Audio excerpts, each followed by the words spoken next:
Dear student, welcome to this lesson. All we know that an organization is an important part of the nation because it contributes a lot to the nation's development. Many people work in the organization collectively towards the organization's goal. Hence, it is important to understand the attitude, belief, perception, intelligence, motivation, etc. of the people in organization. Though there are many psychological factors to be studied about the workers in the organization, we have identified the important component or the psychological factor as attitude. In this lesson, we will be discussing about the attitude and work attitude. What do you mean by attitude? We have many feeling or affection towards something or commitment towards something. But in terms of attitude, we should put everything in a nutshell. Psychologists define attitude as a set of predisposition towards men or matter which may be positive or negative or neutral. In other words, attitudes are the predisposition of an individual towards men or matter which may be positive or negative or neutral. From this definition, we can understood that attitudes can be neutral. See, either we may develop the favorable attitude or we may develop the unfavorable attitude, and at the same time it's possible for us to maintain a neutral attitude. Again, when we have the continual exposure with things, it's very difficult to maintain a neutral attitude. But attitudes can be neutral.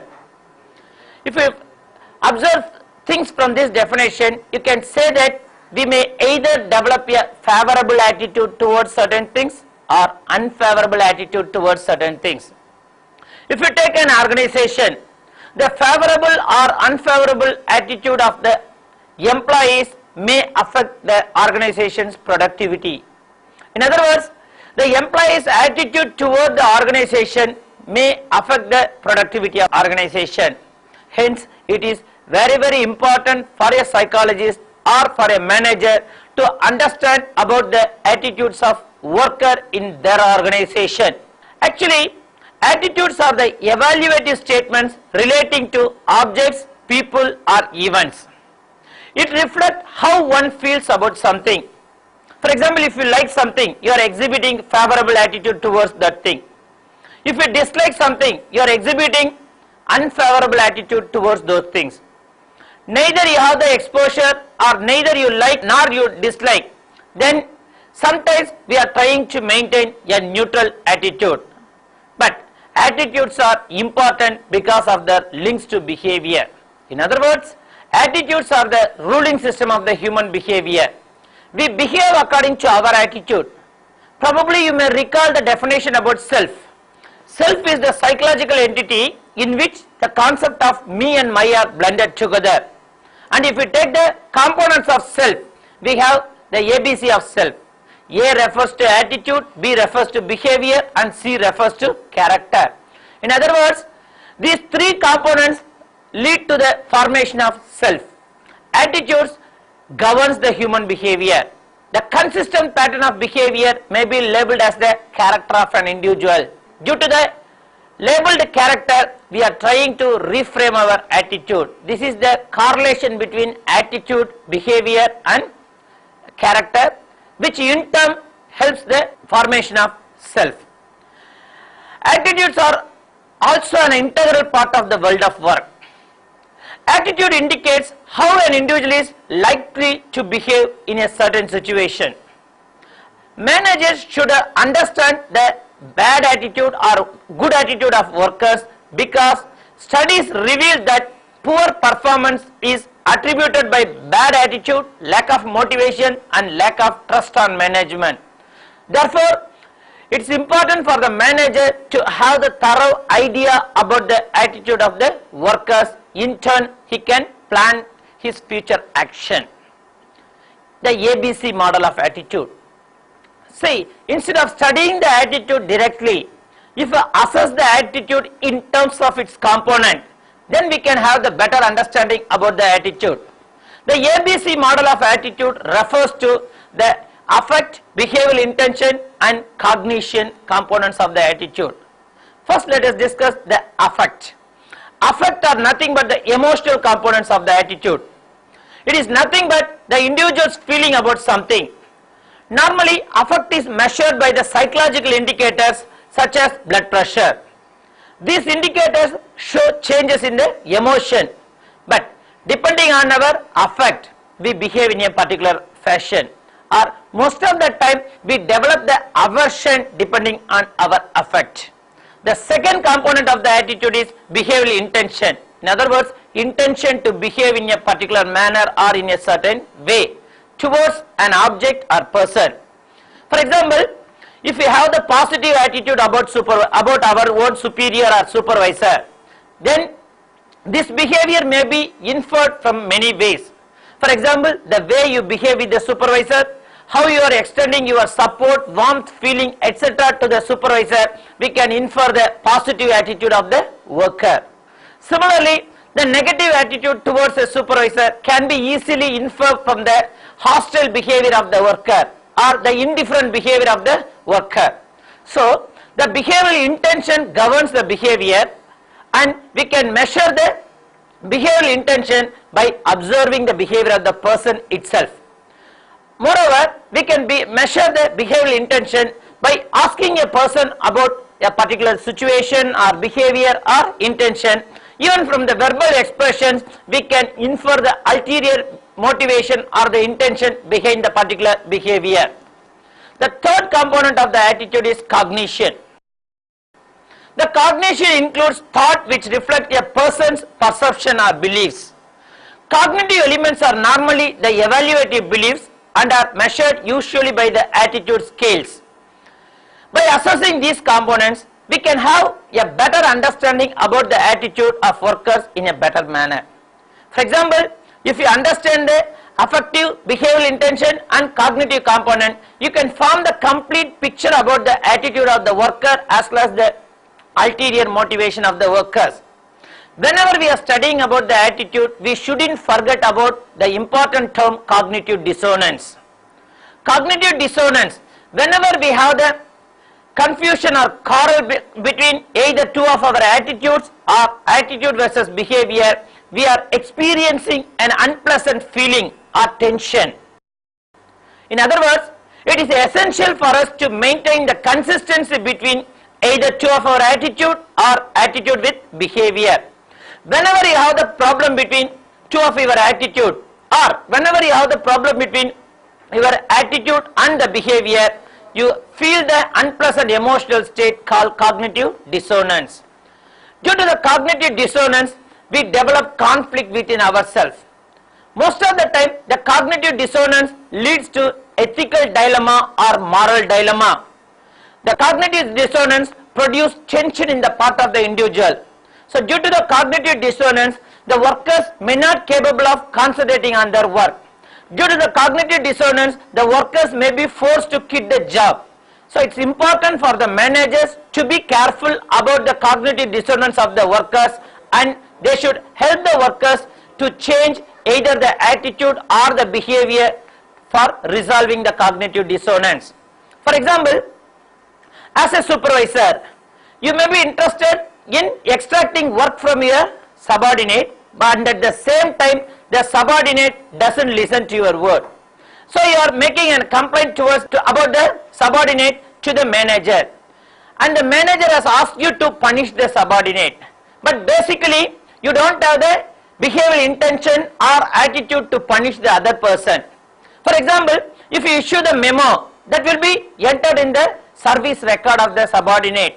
In the latter course, it may affect the promotion of the subordinate, but due to your position, you have been forced to take this action, otherwise your position will be in trouble.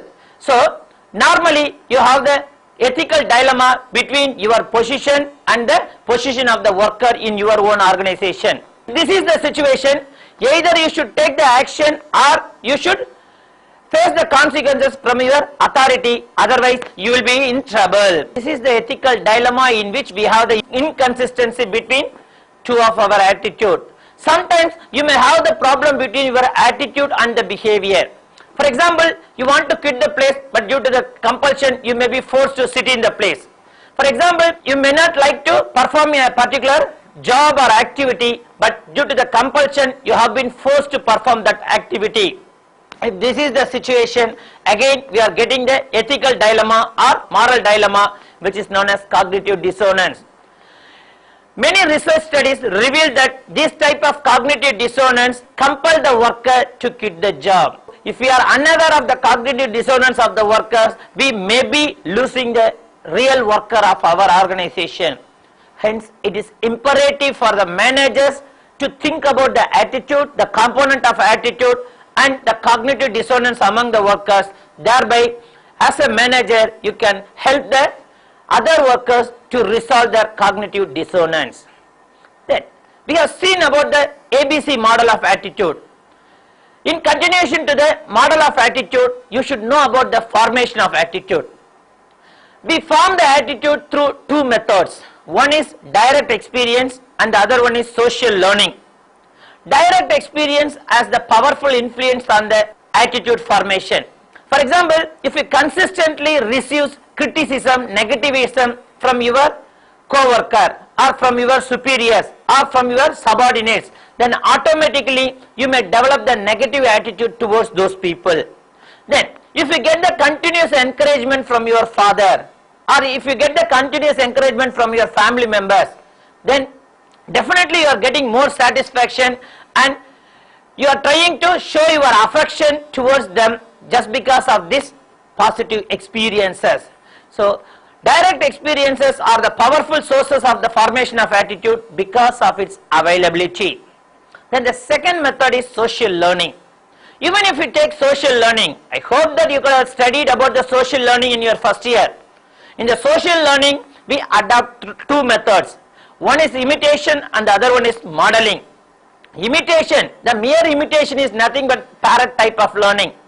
See, if you take your political attitude, most of our political attitude is abruptly affected by the political attitude of our father.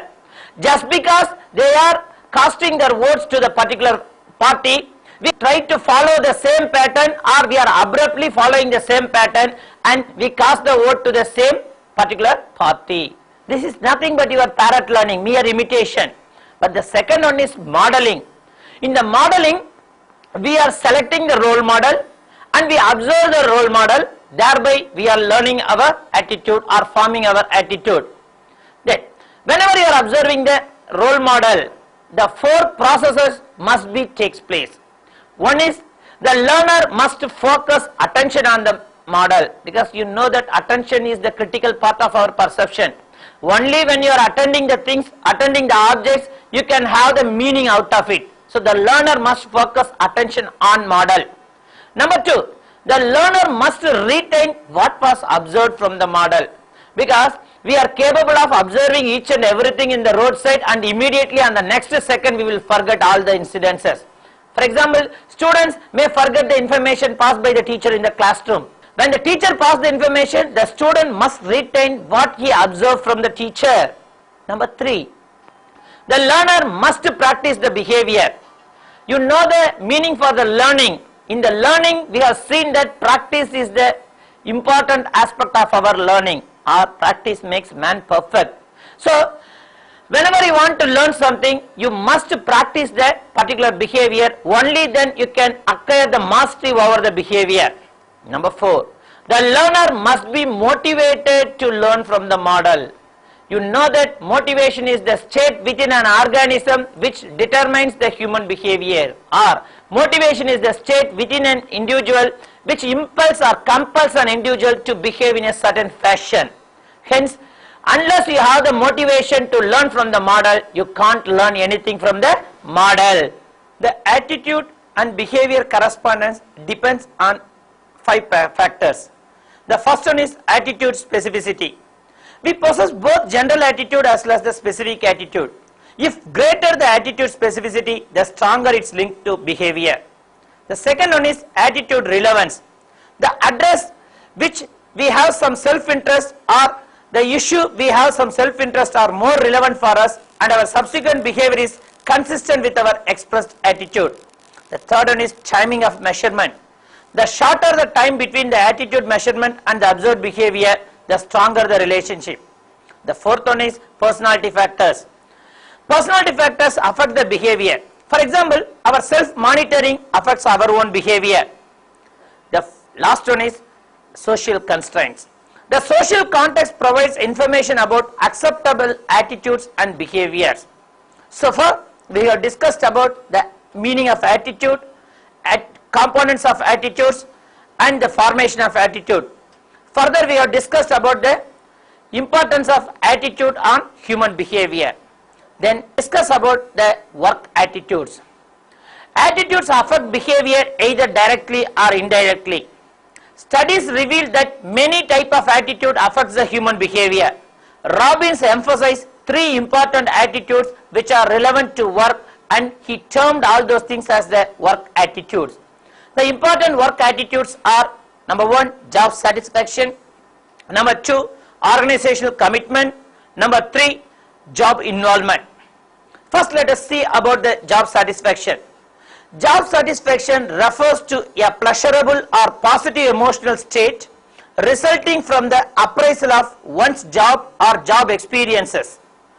Job satisfaction is the important factor which provides the satisfaction for the employee to continue or remain in the same organization. Generally, job satisfaction depends on 5 dimensions of the job. Number 1, the pay. We know that pay is the important factor which motivates us to work. Then the second one is work itself. See, only when you are involved with the work, only when you feel that you can work with that, you can take up an activity, then you will have the satisfaction. Number 3, promotion opportunities. Each and everyone is always striving for superiority. So the promotion opportunities provides the satisfaction definitely to your worker. Number 4, supervision. See, if you are unsatisfied with your supervisor, definitely you can't perform an activity and you won't have the job satisfaction. And the 5th dimension is co-workers. Unless you have the better co-workers, it's very difficult to perform your activity in a desirable manner and get the satisfaction. Many research findings reveal the following results. Number 1 is job satisfaction and productivity are positively correlated. Performance causes satisfaction. Employee who receives valued rewards are more satisfied. Rewards influence both satisfaction and performance. And moreover, it was found that job satisfaction is related to organizational citizenship behavior. A satisfied worker helps the co-worker make positive comment about the company and try to remain in the same company. Whereas a dissatisfied worker absent more frequently from the job have more physiological and psychological complaints, and even he may have the complaint about his own company. The managerial implication of job satisfaction. So managers try to understand the needs and motives of the workers in the organization, thereby you are trying to make some effective measures to promote the job satisfaction among workers. The second important work attitude is organizational commitment. Organizational commitment refers to an individual's orientation towards the organization and mobilizes his loyalty towards the organization. There are 3 kinds of organizational commitment. One is affective commitment, the second one is continuous commitment, and the third one is normative commitment. Affective commitment is based on individuals' desire to remain in an organization. The affective commitment is constituted by 3 important factors. One is a belief in the goals and values of the organization, a willingness to put forth effort on behalf of the organization, a desire to remain a member of the organization. Actually, the affective commitment includes loyalty and deep concern for the organization. The second one is continuance commitment. The continuance commitment refers to the commitment of the individual just because he cannot afford to leave. Actually, the individuals feel they lost time, effort and benefits when they left the organization. That's why they are remaining in the organization. Number 3 is normative commitment. Normative commitment refers to an individual's perceived obligation to remain with an organization because they feel like they should. Participation of employees in decision making process and job security normally enhances the normative commitment. The affective commitment and normative commitment are related to lower rates of absenteeism, higher quality of work, increased productivity, and moreover both the affective and normative commitment are related to the job satisfaction. In other words, job satisfaction promotes the organizational commitment and vice versa. The third important work attitude is job involvement. It refers to the extent to which an individual identifies with his job, actively participates in it, and regards his performance important to his self-worth. Normally, job involvement promotes more satisfaction. When we have the job involvement, we are more productive and we have higher satisfaction. The job satisfaction, performance and turnover are affected by the job involvement. Hence, it is important for the manager to understand the work attitudes, that is job satisfaction, organizational commitment and job involvement of the workers, so that the managers can take effective measures to promote all these things. Thereby we can enhance the productivity of the organization. Again remember, the mere goal of the organization is productivity. Thank you.